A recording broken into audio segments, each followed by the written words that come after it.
கர்த்தர் உங்களை ஆசீர்வதிப்பாராக. நன்றாய் தெரிந்த பழகின நம்மை அதிகமாய் தேற்றுகிற ஒரு வார்த்தை தான் பரிசுத்த ஆவியானவர் இந்த மாதத்துக்கான வாக்குத்தத்தமாய் நினைவிலே கொண்டு வந்தார். ஏசாயா 41வது அதிகாரம்.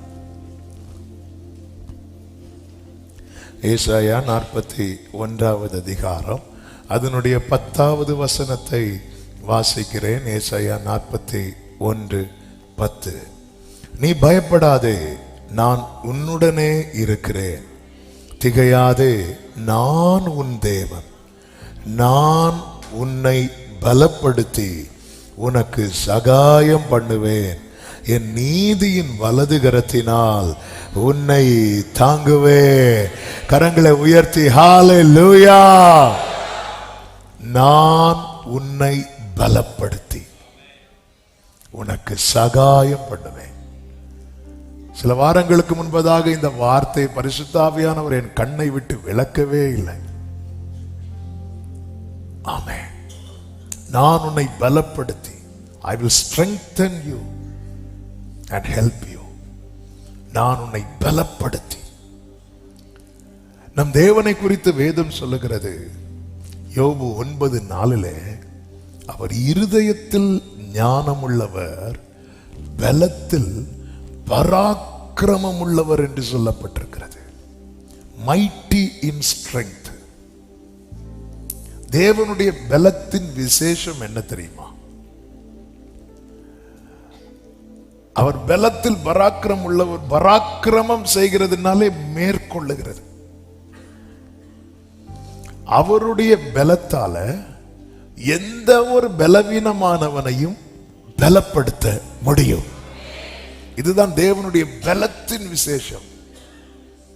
எனவேதான் 1 நாளாகமம் 29:12 சொல்லப்பட்டிருக்கிறது, எவரையும் மேன்மைப்படுத்தவும் பலப்படுத்தவும் உம்முடைய கரத்தினால் ஆகும். எவரையும் மேன்மைப்படுத்தவும் பலப்படுத்தவும் உம்முடைய கரத்தினால் ஆகும். பொதுவாகவே யாருக்கு பலன் தேவை தெரியுமா? யாருக்கு பலன் தேவை?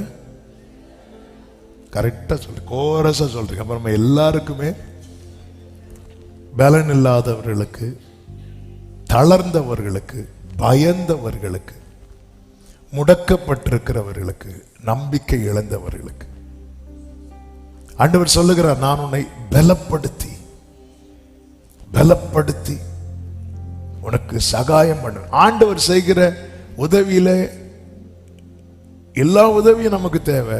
அதுல ரொம்ப முக்கியமான உதவி என்ன தெரியுமா? பலப்படுத்துறது. பலப்படுத்துறது. இந்த தேவ சமூகத்தில் இருந்து பலப்படுவதை போல மேன்மை வேற ஒண்ணுமே கிடையாது. வேதம் என்ன சொல்லுகிறது? கர்த்தருக்கு காத்திருக்கிறவர்கள் புது பலனை அடைந்து, புது பலன். ஏன்னா அது கர்த்தர் கொடுக்கிற பலன். அவர்கள் கர்த்தர் அந்த பலத்தினால என்னெல்லாம் பண்ண முடியுமா? உயர எழும்ப முடியும், ஓட முடியும், நடக்க முடியும். கர்த்தர் பலப்படுத்தி சகாயம் பண்ணுகிறவர். நமக்கு இந்த காலை வேளையில் நேரம் சுருக்கமா இருக்கிறதுனால பத்மு தீவுல யோவான் பலப்பட்ட காரியத்தை குறித்து ஒரு சில காரியங்களை உங்கள் முன்பாக வைத்து நான் ஜெபிக்க விரும்புகிறேன். வருகிற நாட்களிலே தொடர்ந்து நாம் இந்த செய்தியை கேட்க போகிறோம். கர்த்தர் நல்லவர். இந்த பத்மு தீவுல யோவானுக்கு கொடுக்கப்பட்ட மரண தண்டனை அது. யோவானுடைய முடிவு என்று டொமிஷியன் எழுதுகிறான். அவ்வளவுதான், இந்த யோவானுடைய கதை இதோடு முடிந்தது. இந்த பத்மு தீவுல இதற்கு முன்பாக இதே போல தண்டிக்கப்பட்டவர்களுடைய எலும்பு கூடு வேண்டுமானால் இருக்கலாம். அங்க வேற ஒண்ணுமே கிடையாது. சுற்றிலும் சமுத்திரம். சமுத்திரத்தின் நடுவில் இந்த யோவான் இருப்பதை பார்க்க முடியும். சமுத்திரத்தின் நடுவில் பத்மு என்னும் தீவுல எல்லாம் முடிந்தது. எல்லாம் முடிந்த சூழ்நிலை. இந்த நேரத்தில் தான் கர்த்தர் அவனை பலப்படுத்துகிறார். அதுதான் நம்ம கேட்டோம். எவரையும் பலப்படுத்த முடியும். எவரையும் எந்த சூழ்நிலையில் இனி இவங்களெல்லாம் எழும்ப முடியாது, பலப்படுத்த முடியும். அதாவது வாழ்க்கையே வெறுத்து சூறை செடிக்கு கீழே போதும் என்று படுத்தவனுக்கு பலப்படுத்துறதுக்கு வேண்டிய அப்பத்தை பக்கத்தில் வச்சுட்டு போயிட்டார். அந்த போஜனத்தின் பலத்தினாலே என்று சொல்லப்பட்டிருக்கிறது. அப்ப என்ன பலப்படுத்த என்ன செய்யணும்னு என் பலனாகிய கர்த்தருக்கு தெரியும். எல்லாரும் இந்த வார்த்தை இந்த காலை வேளையில் அறிக்கையிடுவோமா? என்னை பலப்படுத்த என்ன செய்ய வேண்டும் என்று என் பலனாகிய கர்த்தருக்கு தெரியும். ஆமென். யோசேப்புக்கு தெரியுது பாருங்க. யோசேப்பு உயிரோடு இருக்கிறான் என்கிற செய்தியை ஃபர்ஸ்ட் என் சகோதரர்கிட்ட சொல்லிவிடல, அல்லது யோசேப்பு தான் அப்படின்னு சொல்லிட்டு தன்னை காண்பித்து கடினமா நடந்திருக்கலாம் அல்லவா? இல்ல, யோசேப்பு உயிரோடு இருக்கிறாங்கிற செய்தியை யாக்கோபுக்கு சொல்ல போகும்போது வெறுமையை அனுப்பாம யாக்கோபுக்கு தானியங்களை மட்டுமல்ல வண்டிகள் எல்லாவற்றையும் அனுப்பி விடுறார். ஏன்னா இந்த செய்தியை கேட்டு யாக்கோபு மூச்சடைத்து போய் திரும்ப அவன் கொண்டு வந்த பொருட்களை எல்லாம் கண்ட பிறகு அவனுடைய உயிர் திரும்ப வரும். அப்போ யோசேப்புக்கு தெரியுது, வெறுமனே இந்த செய்தியை மட்டும் சொன்ன அப்பா பலப்பட மாட்டாரு, சில காரியங்களை அப்பாவுக்கு கண்ணுக்கு முன்னாடி காண்பித்தால் அப்பா பலப்படுவார்னு 22 வருடம் தகப்பனை விட்டு பிரிந்திருந்த எந்த கான்டாக்டுமே இல்லாத யோசேப்புக்கு தெரியுது என்ன செஞ்சா எங்க அப்பா பலப்படுவாங்க. தாயின் வயிற்றில் தோன்றினது முதல் ஏந்தின கர்த்தர் இனிமேலும் ஏந்துவேன், சுமப்பேன், தப்புவிப்பேன் என்றவருக்கு தெரியும் எனக்கு என்ன செய்தா என்னை பலப்படுத்த முடியும் என்று. அல்லேலூயா. என்னை பலப்படுத்துகிற கிறிஸ்து, என்னை பலப்படுத்துகிறவர், அவர் என்ன பலப்படுத்துவார். இந்த பத்ம தீவில கர்த்தர் யோவானை பலப்படுத்தின 5 விதங்களை நான் வேகமாய் சொல்லி செபிக்கிறேன். முதலாவது 13வது வசனம் 1:13 சொல்லப்பட்டிருக்கிறது. அந்த 7 குத்து விளக்குகளின் மத்தியிலே நிலையங்கி தரித்து மார்பருகே பொற்கச்சை கட்டியிருந்த மனுஷகுமாரனுக்கு ஒப்பானவரையும் கண்டேன் என்று சொல்லுகிறார். கர்த்தர் இந்த யோவானை எப்படி பலப்படுத்துகிறார் தெரியும்? அந்த இடத்துல யோவானுக்கு யாரையுமே பார்க்க முடியாது. யாராவது யோவானை பார்க்கலாம் நினைச்சா கூட வர முடியாது. அப்படிப்பட்ட இடத்துல கர்த்தர் யோவானை பலப்படுத்த தம்மை காண்பித்தார். இந்த காலை வேளையில இந்த சத்தத்தை கேட்கிற ஒவ்வொருவருக்கும் சொல்லுகிற செய்தி, இந்த வார்த்தையை நீங்க எந்த விதத்துல கேட்கிறீங்க அப்படின்னு தெரியாது. கிறிஸ்துவின் நிமித்தம், அவருடைய வசனத்தின் நிமித்தம், அவருடைய சொற்படி செய்தது நிமித்தம் நீங்கள் தனிமைப்பட்டு இருப்பது உண்டானால் கர்த்தர் உங்களை பலப்படுத்தும்படிக்கு தேவன் தம்மை காண்பிக்க சித்தமாயிருக்கிறார். ஆகார் ஏன் சாராளை விட்டு ஓடி வந்தாங்கன்னா, ஆகாருக்கு நிக்க முடியல, ஸ்ட்ரென்த் இல்லை. ஏற்கனவே கர்ப்பவதியா இருக்கிறாங்க. அது போக சாராள் நார்மலா இருக்கும்போது என்ன வேலை வாங்கினாங்களோ அதை விட அதிகமான வேலை கர்ப்பவதியா இருக்கும்போது வாங்குறாங்க. முடியல, கடினமாய் நடத்தினாள் என்று சொல்லப்பட்டிருக்கிறது. முடியாததுனால. ஏன் முடியல? பலன் இல்லை, முடியல. ஓடி போறான். அந்த ஓடி போறவளை திரும்ப கொண்டு சேர்க்கிறதற்கு கர்த்தர் செய்தது ஒன்றே ஒன்றுதான், தம்மை காண்பித்தார். என்னை காண்பவரை நானும் கண்டேன். சில இடத்துல நமக்கு ரொம்ப நெருக்கமானவங்க கூட எட்டாத தூரத்தில் இருப்பாங்க, தொடர்பு எல்லைக்கு வெளியே இருப்பாங்க. அந்த நேரத்தில் ஐயோ இவங்க வந்தா நல்லா இருக்கும் என்கிற தேடலை விட்டு ஆண்டவரே, பத்ம தீவுல கூட ஒருவனை பலப்படுத்த உம்மை காண்பித்தீரே அப்பா. வனாந்திரத்திலே தாவீது பலப்பட்டது எப்படி தெரியுமா? இப்படியே உம்முடைய சமூகத்தில் உம்மை பார்க்க ஆசையா இருந்து. சங்கீதம் 63:2 உம்மை பார்க்க. ஆண்டவர் வருவார். மீதியானியருக்கு பயந்த கிதியோனிடத்துல கர்த்தர் ஒரு வார்த்தையை சொல்லுவார், உனக்கு இருக்கிற எந்த பலன். கிதியோனுக்கு பலமே என்ன தெரியுமா? கர்த்தர் அவனுக்கு தம்மை வெளிப்படுத்தினது. நீ நிக்கிற கிதியோனே. நார்மலா அந்த டைம்ல தேவதூதனை கண்டாலே ஜனங்க என்ன சொல்லி அழுவாங்க தெரியுமா? நாங்க செத்து போறோம். யாரை பார்த்துட்டோம்? அவரை பார்த்துட்டோம். மோசே நீங்க மட்டும் போயிட்டு வாங்க, நாங்க வர மாட்டோம், நாங்க எதுக்கு சாகணும்னு இஸ்ரவேலர் எல்லாம் அந்த மலைக்கு தூரமா நின்றாங்க.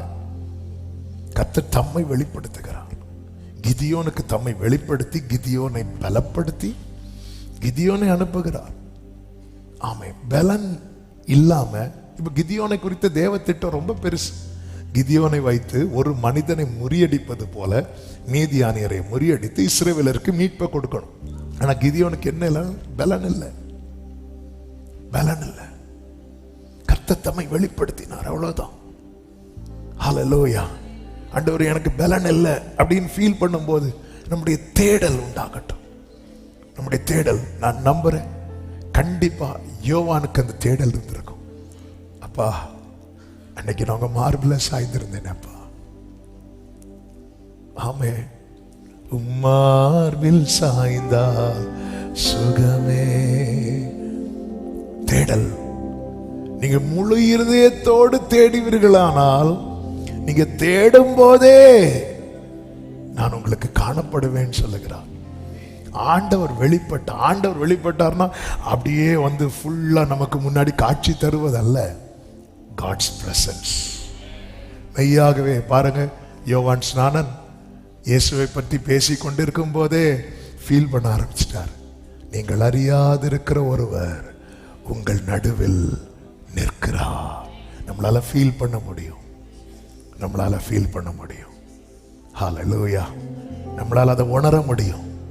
நம்ம படுத்திருக்கும் போது பக்கத்தில் வந்து அவர் உட்காருவதை உணர முடியும். நம்ம தனிமையில் பயணிக்கும் போது நம்ம கூட இருப்பதை உணர முடியும். நம்ம மனம் பேசி கொண்டிருப்பதை ஒருவர் லிசன் பண்ணிட்டு இருக்கிறத நம்மளால உணர முடியும். காணப்பட்டார். இரண்டாவதாக கர்த்தர் அவனை பலப்படுத்த என்ன செய்கிறார் பாருங்கள். 17வது வசனத்திலே, நான் அவரை கண்டபோது செத்தவனை போல அவருடைய பாதத்தில் விழுந்தேன். அப்பொழுது அவர் தம்முடைய வலது கரத்தை என் மேல் வைத்தார். ஹல்லேலூயா. ஆமென். அத தொடுதல். அவர் வலது கரத்தை வைத்தார், வலது கரத்தை வைத்தார். ஆமென்.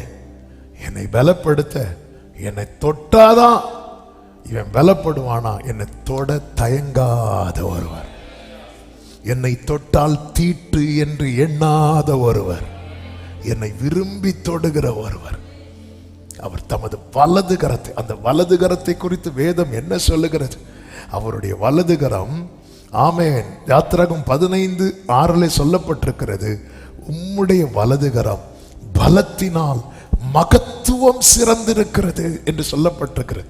வலது கரத்தை வைக்கிறார்னாலே, ஆமென், அவன் ஏன் செத்தவனை போல விழுகிறான் தெரியுமா? அவனுக்குள் இருந்த பலன் முற்றிலும் போய்விட்டது. ஒருத்தன் பலன் கம்ப்ளீட்டா இல்லைன்னாலே ஃபெயிண்ட் ஆயிடுவான். அவ்வளவுதான். எங்க ஒருவேளை சாப்பிடல, 2 வேளை சாப்பிடலைனாலே தலை கறங்கி கீழே விழுந்துரும். இவ்வளவுதான் நம்ம பலன். ஹல்லேலூயா. ஆமென். இவ்வளவுதான் நம்ம பலன். அவன் அடி பார்க்கிறான், மொத்தத்திலேயே அவர் அடிபட்டு வராரு. யோவான் அங்க சாப்பாடும் கிடையாது, ஒண்ணுமே கிடையாது. இது கடையில இப்படி ஒரு தாங்க முடியாத ஒரு காட்சி அது. அவர் செத்தவனை போல பாதத்தில் விழுந்துட்டான். ஆமே, கர்த்தர் தம்மை வெளிப்படுத்துவார். தேடுங்கள், உங்களை பலப்படுத்த அவர் பாதத்தில் விழுங்கள். அவர் தமது வலது கரத்தை வைப்பார். ஆமே, நமக்கு வேண்டிய அத்தனை பலமும் எங்க இருக்கிறது தெரியுமா? கர்த்தருடைய வலது கரத்தில் இருக்கிறது. ஹல்லேலூயா. நீதியின் சூரியன் உதிக்குமாம், அதன் செட்டையின் கீழே என்ன இருக்கும் தெரியுமா? ஆரோக்கியம் இருக்கும். யார் அந்த நீதியின் சூரியன்?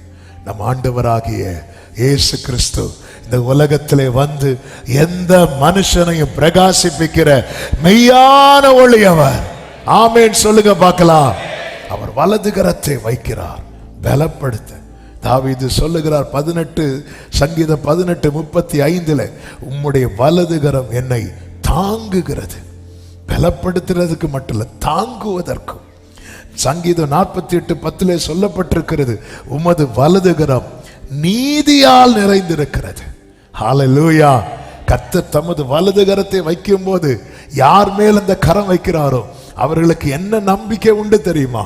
இந்த பூமியில என் நியாயம் எடுபட்டு போனாலும் பரலோக தேவன் நிச்சயமாய் எனக்கு நீதி செய்வார். ஹல்லேலூயா. அவரை தேடுங்கள், நீங்கள் பலப்படும்படி அவர் உங்களுக்கு தென்படுவார். அவர் பாதத்தில் விழுங்கள், அவர் சமூகத்தில் அவர் பலப்படுத்துவார். எப்படி கையை வைக்கிறார். ஆண்டவர் சமூகத்தில் வர்றவங்க எல்லாம் பாருங்க, ஒரு குஷ்டரோகி இயேசுவின் பாதத்தில் விழுந்து, உமக்கு சித்தமானால் என்னை சுத்தமாக்க உம்மால் கூடும் என்று சொன்ன போது வேதம் சொல்கிறது அவர் மனது உருகி. பாதத்தில் இருக்கிறவன் மேல கர்த்தருக்கு ஒரு ஸ்பெஷல் கேர் இருக்கு, ஸ்பெஷல் கேர். அது ஒரு பாவியாகிய ஸ்திரீ பாதத்தில் வந்ததும் இயேசு அவளை அப்படி பார்த்துட்டே இருக்கிறார். ஒரு ஸ்பெஷல் கேர். அப்பா சமூகத்தில் எதுனால நீங்க ஓடி வந்து அப்பா சமூகத்தில் அழ ஆரம்பிச்சிட்டீங்கன்னா, இயேசு நாமத்தில் ருசித்து சொல்ற உங்க மேல அப்பாவுடைய அந்த கேரே ரொம்ப டிஃபரெண்டா இருக்கும். உங்ககிட்ட பேசுறது டிஃபரெண்டா இருக்கும், அவங்க கூட இடைபடுறது வித்தியாசமா இருக்கும். அவர் தமது வலது கரத்தை அந்த குஷ்டரோகியை கை நீட்டி தொடுறார். ஏன்னா இந்த கையில் என்ன இருக்குன்னு அவருடைய வலது கரத்துல பலத்தினால் மகத்துவம் நிறைந்திருக்கிறது. இந்த கரம் தாங்குகிறது. இந்த கரத்துல நீதி இருக்கிறது, நீதி இருக்கிறது, நீதி இருக்கிறது. ஆமென். ஒரு தேவ பிள்ளைக்கு பலன் ஆண்டவர் தொடர்றார். மூன்றாவது பாருங்க, அவனை பலப்படுத்தும்படிக்கு இந்த பத்ம தீவில் அத்தனை நம்பிக்கை மற்ற போன இடத்துல கர்த்தர் அவனுக்கு நம்பிக்கை கொடுக்கிறார். அந்த நம்பிக்கை தான் என்ன தெரியுமா? அதே 17வது வசனத்தில் கர்த்தர் கையை வைத்து அவனை பார்த்து சொல்லுகிறார், பயப்படாதே. ஆண்டவர் பயப்படாதேன்னு சொல்றாருனாலே there is a future hope. அவ்வளவுதான். ஆண்டவர் பயப்படாதேன்னு சொல்றாருனாலே ஆமென். ஹல்லேலூயா.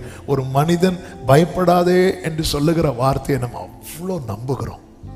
எல்லாவற்றையும் ஜெயித்தவர், தோல்வியை காணாதவர், தோற்க தெரியாதவர், எல்லா அதிகாரத்தையும் உடையவர், வானத்தை சிங்காசனமாய் பூமியை பாதபீடமாய் உடையவர். அவர் சொல்ற பயப்படாத. எப்படி நம்பிக்கையை கொடுக்கிறார் பாருங்கள். நான் முந்தினவரும் நான் பிந்தினவருமாயிருக்கிறேன், உயிருள்ளவருமாயிருக்கிறேன் என்று நம்பிக்கையை கொடுக்கிறார். He is alive. என் மீட்பர் உயிரோடு இருக்கையிலே என்ன குறை உண்டு நீ சொல் மனம். ஆமென். என் மீட்பர் உயிரோடு இருக்கையிலே என்ன குறை உண்டு நீ. நல்ல கவனிங்க. இயேசு மரித்து விட்டார் என்று நினைத்த போது சீஷர்கள் பயந்து ஒரு அறை கதவை அடைத்துக் கொண்டிருந்தார்கள். இயேசு உயிரோடு எழுந்தார் என்கிற முழு நம்பிக்கை வந்த பிறகு அவர்கள் எருசலேமிலே போய் தேவாலயத்தில் தேவனை மகிமைப்படுத்திக் கொண்டிருந்தார்கள். ஒரு தேவ பிள்ளையினுடைய நம்பிக்கை எதில் இருக்கிறது தெரியுமா? அவர் உயிரோடு இருக்கிறார். எல்லாவற்றையும் இழந்து வெல்த் கம்ப்ளீட் அவுட். யோபுக்கு ஹெல்த்தும் கம்ப்ளீட் அவுட். சிலருக்கு ஹெல்த் இருக்கும், வெல்த் இருக்காது. சிலருக்கு வெல்த் இருக்கும், ஹெல்த் இருக்காது. இது எதுவுமே இல்லை, உயிர் மட்டும் இருக்கு. இப்போ யோபுவை சாட்சி கூட்டத்தில் எழுப்பி விட்டு சாட்சி சொல்லுங்கன்னு சொன்னா அவருடைய சாட்சி ஒன்றே ஒன்றுதான், எனக்கு ஜீவனை தந்ததும் அல்லாமல் தைரியம் பாராட்டினீர், உடைய பராமரிப்பை நாவியை காப்பாற்றினது. இதுக்கு மேல சொல்றதுக்கு ஒண்ணுமே இல்லை. இன்னும் சொல்லணும்னா அந்த முந்தின காலத்தை பேச ஆரம்பிச்சிருவார். முந்தின காலம் எப்படி இருந்துச்சு தெரியுமா? சர்வ வல்லவர் என்னோடு இருந்தார், என் பிள்ளைங்க எல்லாம் என்ன சுத்தி இருந்தாங்க. ஆமென். இந்த ரகசிய சீலை கூடாரத்தில் இருந்துச்சு. என் காலையை நான் நெய்யினால கழுவுனேன். இப்போ எனக்கு ஒரு டீ கூட கிடைக்க மாட்டேங்குது. இவ்வளவுதான், இவ்வளவுதான். இது நடுவில் யோபு சொல்றாரு, நான் பார்ப்பேன், நான் பார்ப்பேன். அந்நிய கண்களால் அல்ல, என் சொந்த கண்களால். எதை வச்சு சொல்றீங்க யோபுவே? என் மீட்பர். நல்ல கையை தட்டி அப்பாக்கு மகிமை. உயிரோடு இருக்கிறார். கவலைகள் தீர்ப்பா, கண்ணீர் துடைப்பா, கடைசி மட்டும் கைவிடாதிருப்பா. கவலைகள் துடைப்பார், கடைசி மட்டும். ஆமென். பாவமன்னி பழிப்பார், பாக்கியம் கொடுப்பார், பரம பதவியினுள் என்றனை எடுப்பார். என் மீட்பர் உயிரோடு இருக்கையிலே எனக்கென்ன குறை உண்டு? நீ இந்த மாசத்துல எல்லாரும் இதை நினைப்போம், அதுக்கப்புறம் மறப்போம். இல்ல, ஆமென். எப்பவுமே he is alive. அவர் இங்கே இல்லை. எங்கே இல்லை சொல்லுங்க? கல்லறையில் இல்லை. உயிரோடு இருக்கிறவரை மரித்தவர்களிடத்தில் தேடுகிறது என்ன? அதன் அர்த்தம் என்ன? இந்த பூமியிலே வந்து வளர்ந்து தங்களை புனிதராக்கி கொண்டவர்கள் உண்டு, தங்களை தெய்வமாக்கி கொண்டவர்கள் உண்டு. ஆனால் அவர்கள் எல்லாருமே மரணத்துக்கு முன்பாக தோற்று போனார்கள். இயேசுவை அந்த லிஸ்ட்ல வச்சிராதீங்க. இயேசுவை அந்த லிஸ்ட்ல வச்சிராதீங்க. அவர் சர்வ வல்லமை உள்ள தேவன். ஹல்லேலூயா. நான் முந்தினவரும் நான் பிந்தினவர். அதாவது இந்த வேர்டு வந்து ஒருத்தனை பலப்படுத்துது. இதுதான் தேவ பிள்ளைங்க புரிந்து கொள்ளணும். நம்ம எல்லாம் நம்மை பலப்படுத்துகிற வேர்டை எதை பார்க்கிறோம் தெரியுமா? கர்த்தருடைய வாளாக்காமல் எங்க அது எல்லாமே இவருக்குள்ள இருக்குன்னு நமக்கு தெரிய மாட்டேங்குது.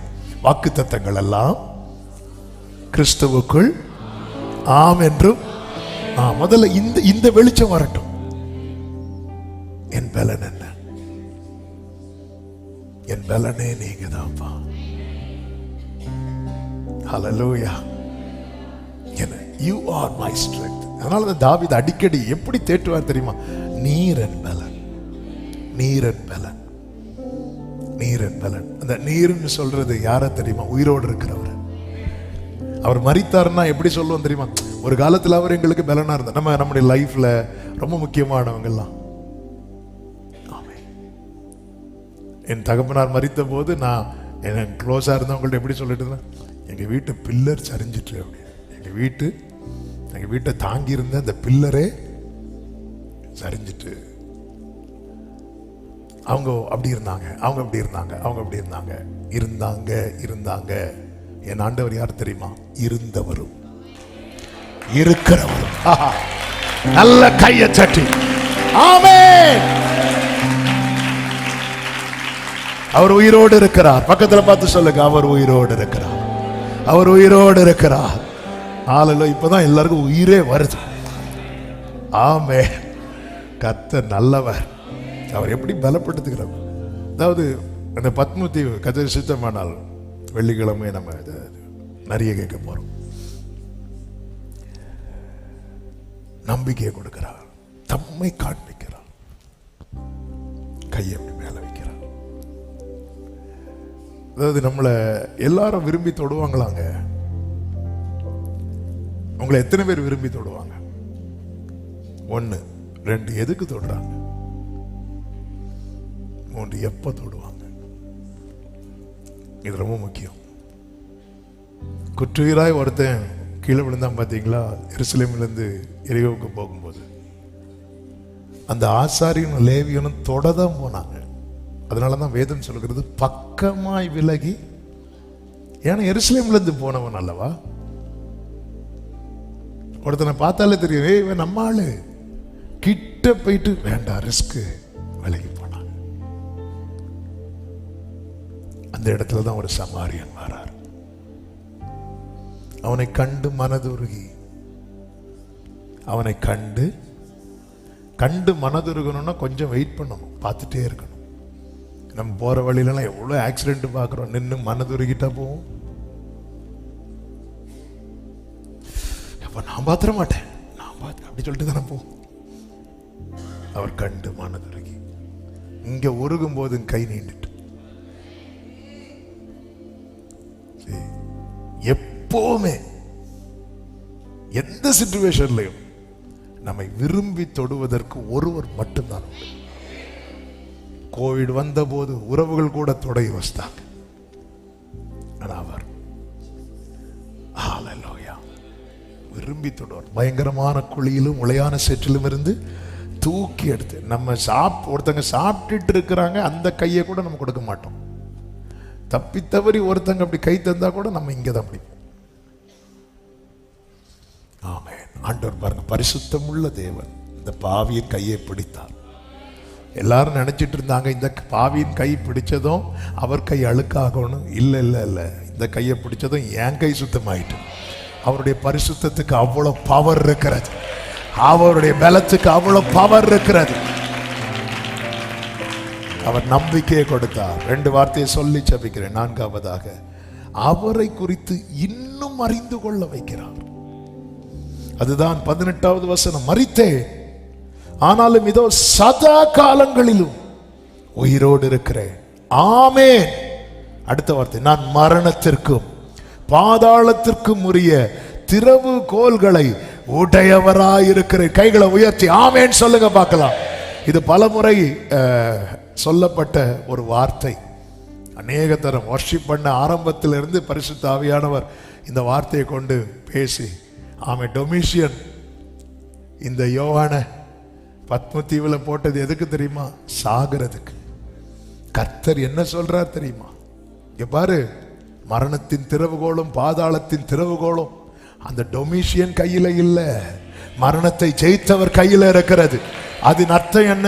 நீ எங்க சாகணும், எப்ப சாகணும், எப்படி சாகணும் தீர்மானிக்கிறது உன்னை பகைக்கிற சத்ரு அல்ல, உன்னை மீட்டு கொண்ட கர்த்தர்.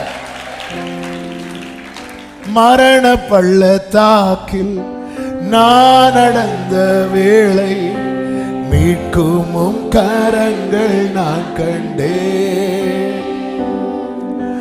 வாடி நின்ற வேளை தாங்குமும் கரங்கள் நான் கண்டேன்.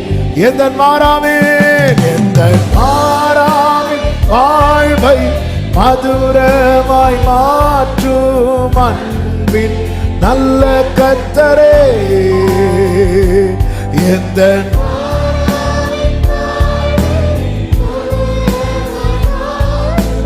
அன்பே ஆமென். ஆயிரமா அனுதினம் என்னை சொல்லிட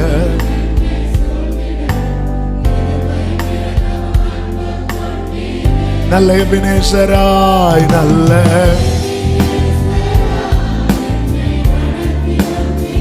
ஹல்லேலூயா நல்ல எபினேசராய்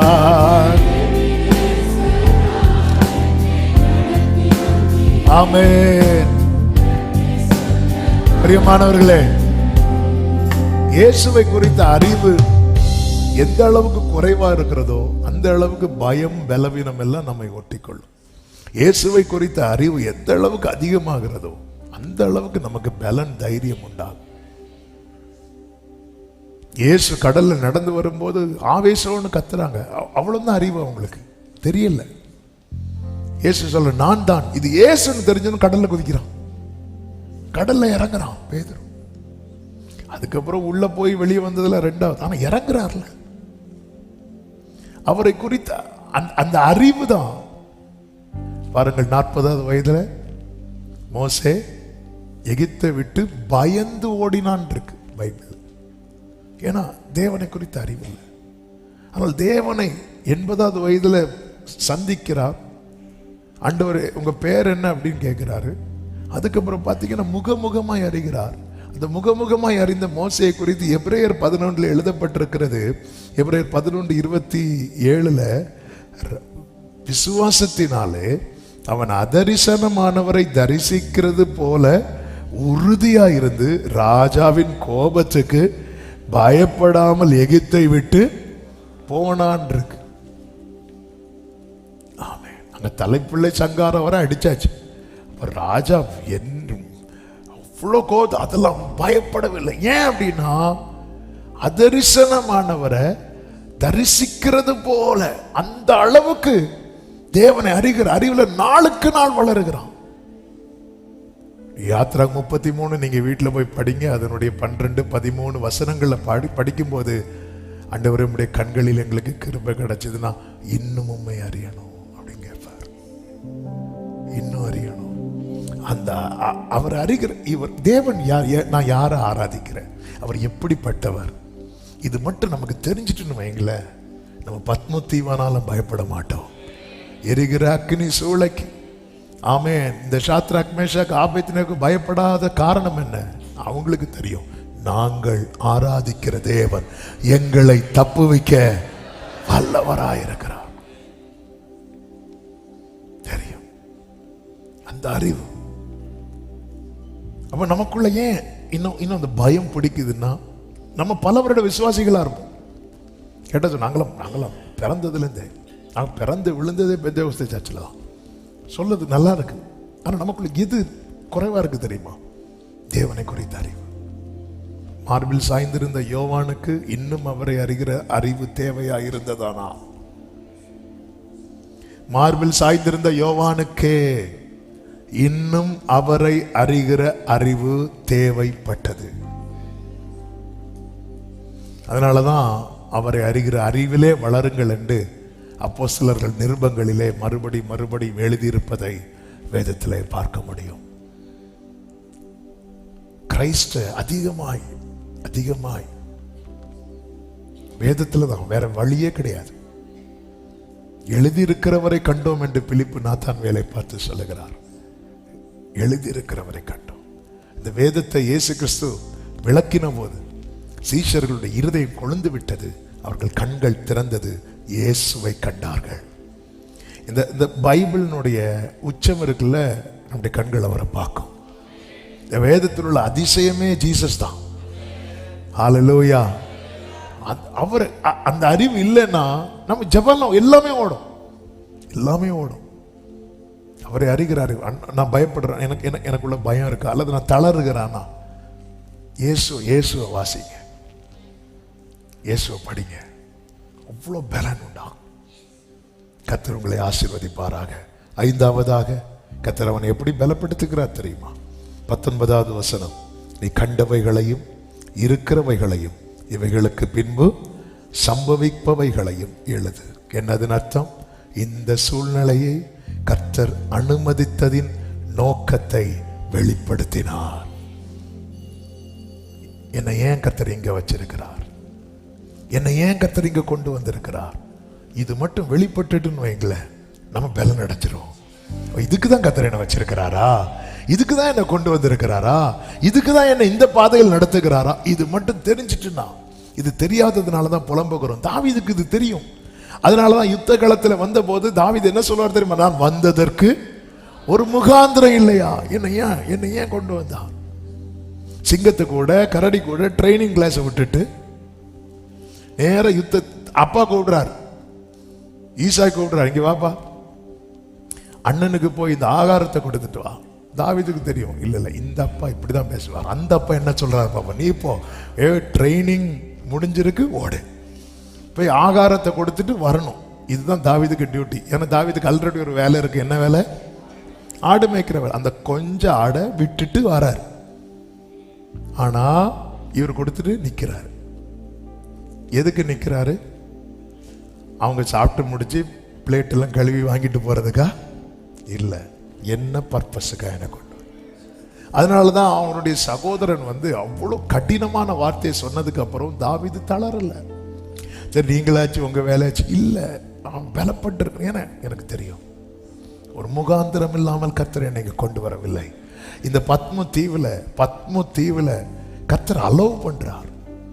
ஆண்டவரே, இங்க நீங்க வெளிப்பட்டதுக்கு பதில் அந்த டொமிஷியன் எனக்கு தீர்ப்பு எழுதும் போது அங்க நீங்க வெளிப்பட்டு இருந்தா எப்படி இருந்திருக்கும் ஆண்டவரே.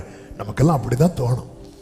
ஆண்டவர் என்ன தனியா இருக்கும்போது என்கிட்ட பேசுறீங்க, 4 பேர்கிட்ட இருக்கும்போது என்கிட்ட பேசுங்க பாப்பா, 4 பேருக்கு தெரிய வரும். இல்ல, எல்லாத்துக்கும் பின்னாடி ஒரு நோக்கம் இருக்கிறது. அந்த நோக்கத்தை கர்த்தர் யோவானுக்கு வெளிப்படுத்தினார். அது தெரிஞ்சதும் இதனாலதான் ஆண்டவரே. ஹல்லேலூயா. கர்த்தர் செய்வது எல்லாமே நன்மைக்காக, அன்றியும் அவருடைய தீர்மானத்தின்படி அழைக்கப்பட்டவர்களாய் தேவனிடத்தில் அன்பு கூறுகிறவர்களுக்கு. ஆமே. என்னை ஆண்டவரை இன்னும் வெயிட் பண்ண வச்சிட்டு இருக்கிறீங்க. ஆமா, அதுக்கு பின்னாடி ஒரு ரீசன் இருக்கிறது.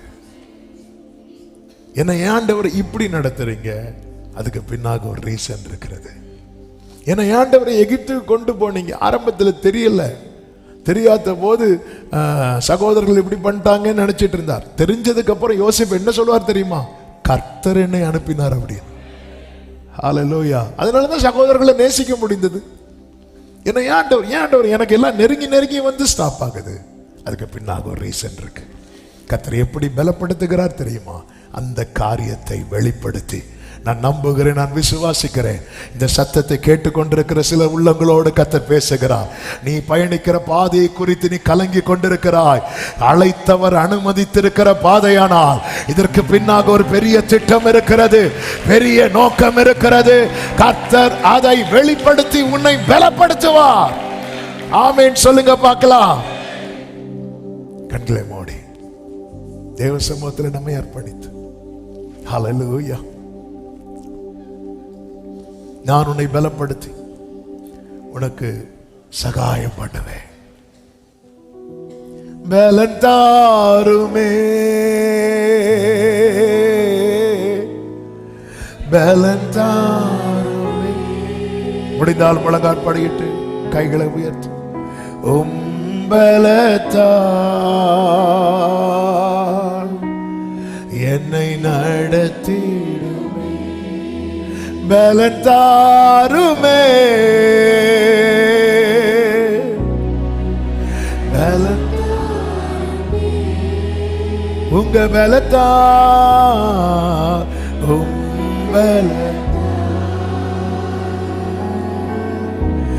என்னை நடத்தி.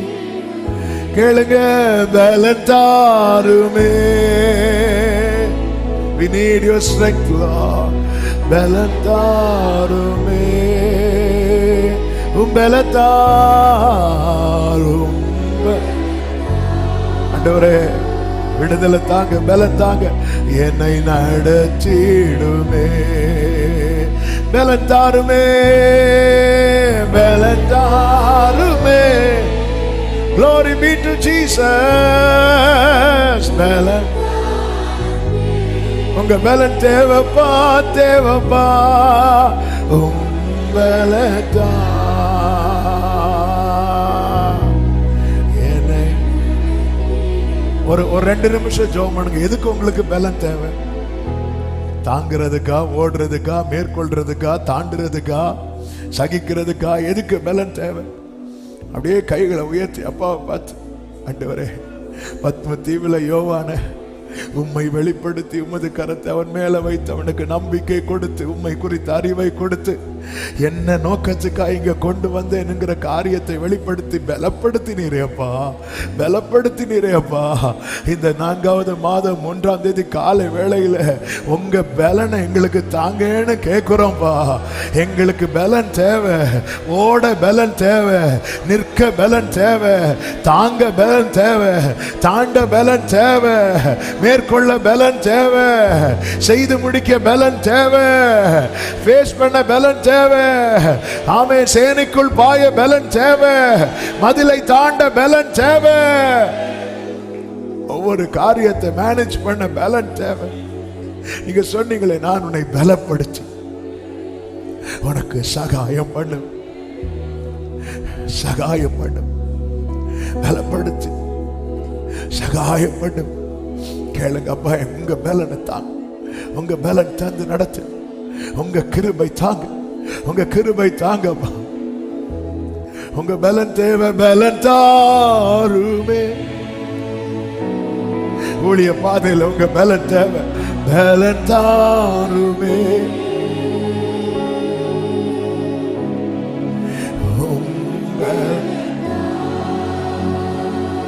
எங்க திராணி உங்களுக்கு தெரியும், எங்க பலவீனம் உங்களுக்கு தெரியும். பலன் தாருமே.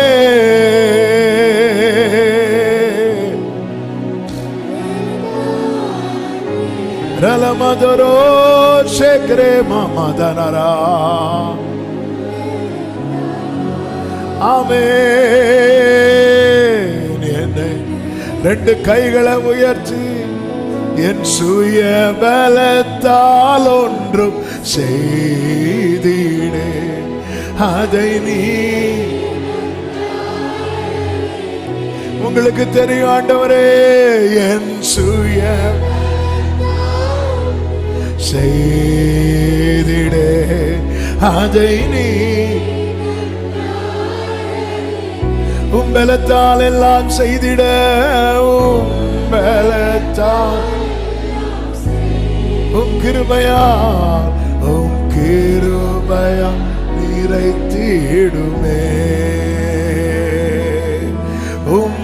உம்பலத்தால் எல்லாம் செய்திட உம் கிருபை இன்னும் தேவை.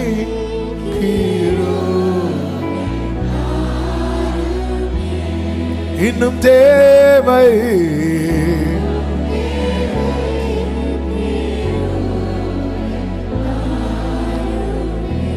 வார்த்தையை பிடித்து கொண்டு நிற்கிறோம். பரிசுத்த பிதாவை, நல்ல தகப்பனே, நன்றியோடு உம்மை துதிக்கிறோம், ஸ்தோத்தரிக்கிறோம். இப்படி மிகுந்த கிருபையினாலே கடந்த 3 மாதங்கள் எங்களை கண்மணி போல பாதுகாத்தீர். ஸ்தோத்திரம். இந்த புதிய மாதத்தை உங்க சமூகத்திலிருந்து துவங்கும்படிக்கு நீர் பாராட்டின எல்லா கிருபைகளுக்காக நன்றி செலுத்துகிறோம். ஆண்டவர், எங்களோடு பேசின உம்முடைய ஜீவனுள்ள வார்த்தைகளுக்காய் ஸ்தோத்திரம். நான் உன்னை பலப்படுத்தி உனக்கு சகாயம் பண்ணுவேன் என்று சொன்னீர். ஆமேன் தகப்பனே. நீங்க தான் எங்க பலன் அப்பா. பத்ம தீவில் யோவானை பலப்படுத்தி அப்பா அந்த ஓட்டத்தை நிறைவாக்கினீரப்பா, அர்த்தமுள்ளதாக்கினீரப்பா. இனி அவனுக்கு ஒன்றுமே முடியாது என்ற இடத்துல கர்த்தாவே அவனை கொண்டு செய்ய வேண்டியதை அனைத்தையும் செய்ய நீர் பலப்படுத்தினது போல ஒவ்வொருவரையும் நீர் பலப்படுத்த போகிற தயவுக்காக ஸ்தோத்திரம் ஆண்டவரே. கர்த்தர் ஒவ்வொருவரையும் ஆட்கொள்ளும், ஆசீர்வதியும், கிருபை பெருகட்டும். இந்த மாதத்தின் ஒவ்வொரு நாட்களும் பிள்ளைகளுக்கு நன்மையாய் ஆசீர்வாதமாய் இருக்க கிருபை செய்யும். எக்ஸாம் எழுதுகிற பிள்ளைகளுக்கு நல்ல ஞானம் கிருபைகளை கொடுத்து நல்லபடியா எக்ஸாம் எழுதி நல்ல வெற்றி பெற கிருபை செய்வீராக. ஆண்டவரே, கையின் கிரியைகளை ஒவ்வொருவருக்கும் ஆசீர்வதிப்பீராக. வெளியூரில் வெளிநாடுகளில் இருக்கிறவர்களை நினைக்கிறோம் கர்த்தர், அவர்களையும் ஆசீர்வதித்து கிருபையாய் காத்துக்கொள்ளும். போக்கிலும் வரத்திலும் எல்லாம் கண்மணி போல ஒவ்வொருவரையும் காத்துக்கொள்வீராக. ஆண்டவரே, வாசல்கள் திறக்கப்படுகிற மாதமாய் இருப்பதாக, சுதந்திரிக்கிற மாதமாய் இருப்பதாக, நன்மைகளை காண்கிற மாதமாய் இருப்பதாக, காத்திருக்கிற காரியம் பெற்றுக்கொள்ளுகிற மாதமாய் இருப்பதாக. கர்த்தர் அப்படியே ஆசீர்வதியும். ஊழியத்தை ஆசீர்வதிங்க. சபை ஊழியங்கள், வெளி ஊழியங்களை கர்த்தர் ஆசீர்வதிங்க. இந்த மாதத்தில் யூத் வெஸ்ட் இருக்கிறதப்பா, கர்த்தர் ஆசீர்வதித்து தருவீராக. எல்லாவற்றையும் பொறுப்படுத்திக் கொள்ளும். அர்ப்பணிக்கிறோம். மகிமை, கனம், துதி, ஸ்தோத்திரங்கள் அனைத்தும் ஒருவருக்கே செலுத்துகிறோம். இரட்சகர் இயேசு கிறிஸ்துவின் நாமத்தில் பிதாவே, ஆமேன். செய்து சத்தமாய் சொல்லுவோம். என் ஆத்துமாவே கர்த்தரை ஸ்தோத்திரி, முழுவலுமே அவருடைய பரிசுத்த நாமத்தை ஸ்தோத்திரி. என் ஆத்துமாவே கர்த்தரை ஸ்தோத்திரி, கர்த்தர் செய்த சகல உபகாரங்களை மறவாதே. ஆமே. நம்முடைய கர்த்தராகிய இயேசு கிறிஸ்துவின் கிருபையும், பிதாவாகிய தேவனுடைய அன்பும், பரிசுத்த ஆவியானவருடைய ஐக்கியமும் சிநேகமும் பாதுகாவலும் நம் அனைவரோடும் எல்லா பரிசுத்தவான்களோடு கூட கர்த்தருடைய வருகை மட்டும் தங்கியிருப்பதாக. ஆமென். ஹல்லேலூயா. God bless you. கர்த்தர் உங்களை ஆசீர்வதிப்பாராக. ஆமென்.